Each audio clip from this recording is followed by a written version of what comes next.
How do I reset my carbon monoxide detector after replacing the battery? Hello there. Today, we're going to talk about how to reset your carbon monoxide detector after replacing the battery. Ensuring your carbon monoxide detector is functioning correctly is essential for your safety. After a battery replacement, you might need to reset the unit to clear any errors and ensure it's monitoring CO levels accurately. Preparing for the reset.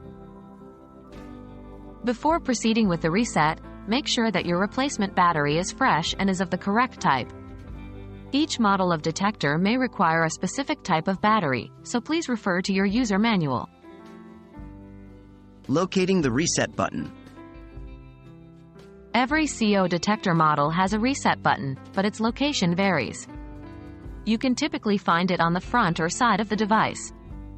This button is usually labeled as Reset or Test Reset. If you're having trouble finding it, check your device's manual for exact details. Performing the reset. To reset your CO detector, 1. Press and hold the reset button for about 5 seconds. You'll likely hear a beep, which signals that the device is in the process of resetting. 2. Release the button once the beep sound stops. The device should now restart. Please note, some models may have different reset procedures. Always refer to the manual for model-specific instructions. Checking the detector. After resetting, test the detector to ensure it's working properly. 1.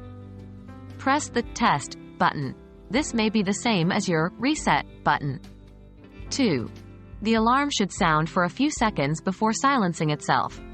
If the alarm doesn't sound or if the device is still showing an error, it may need further maintenance or replacement. Thank you for joining me today to learn how to reset your carbon monoxide detector after replacing the battery. Remember, safety is paramount, and ensuring your detector is working correctly is a key part of that.